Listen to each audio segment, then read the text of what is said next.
এই শেখ কোশ্চিনটা হলো যে আমরা এটা জানি যে রাস্তা দিয়ে চলতে বা বাইরে যখন কোনো একটা মেয়েকে দেখি ছেলেরা, তখন নজর নিচু নিচু করতে হয়।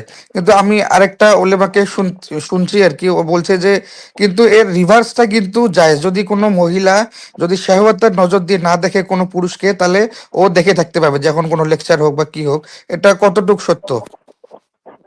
দেখুন, প্রথমত কথা হলো যে আল্লাহ রাব্বুল আলামিন সূরা নূরে বলছেন, ওয়াকুল লিল মুমিনিনা ইয়াগুদ্দু মিন আবসারিহিম, হে নবী তুমি মুমিনদেরকে বলো তারা যেন তাদের দৃষ্টিকে নিম্নগামী করে।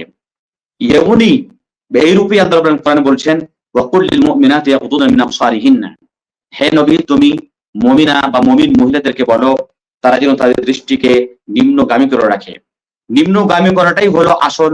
যখনই কোনো অপর পুরুষকে দেখবে তখনই সে যেন তার চক্ষুকে বা তার দৃষ্টিকে নিম্নগামী করে নাই।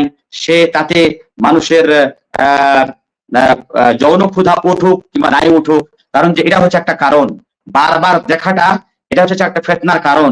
সুতরাং বারবার দেখবে না, বরং দেখবেই না। যদি প্রথমবার অনিচ্ছায় দৃষ্টি পড়ে যায় তাহলে সে আর দ্বিতীয়বার সে দৃষ্টি উঠে দেখবে না, সে ছেলেই হোক কিংবা মেয়ে হোক। এটাই হলো কোরআনের বিধান। জি। তাহলে সে যখন দার্স হয়, তাহলে মেয়েরা তো দেখে থাকে পুরুষকে, ওটাও কি দেখা যাবে না? চেষ্টা করবে, কারণ যে দেখুন ভাই, দৃষ্টি শক্তি বারবার দেওয়াটাই এটা হচ্ছে একটা ফেতনার কারণ, ফেতনার কারণ।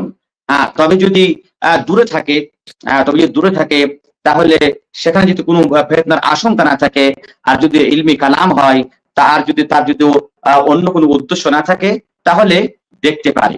জি। মানে সে ওটা বলছি যে সাপোজ এই লাইভটা হতেছে, মেয়েরা তো এই আপনার দুজনকে দেখবে, তো এবার দেখিয়ে থাকাটাও কি জায়েজ না মোবাইলে? সে যদি সে যদি আহ সে যদি ইলমের সাথে ইলমে থেকে উপকৃত হওয়ার যদি সে উদ্দেশ্যে দেখে থাকে, বা উনি কি কথা বলছেন বা কিভাবে বলছেন, তাহলে এটা কোনো আপত্তি নেই। কিন্তু যদি কোনো খারাপ নিয়তি দেখে থাকে তাহলে তো প্রকাশ্য কথা যে জায়েজ নয়। জি।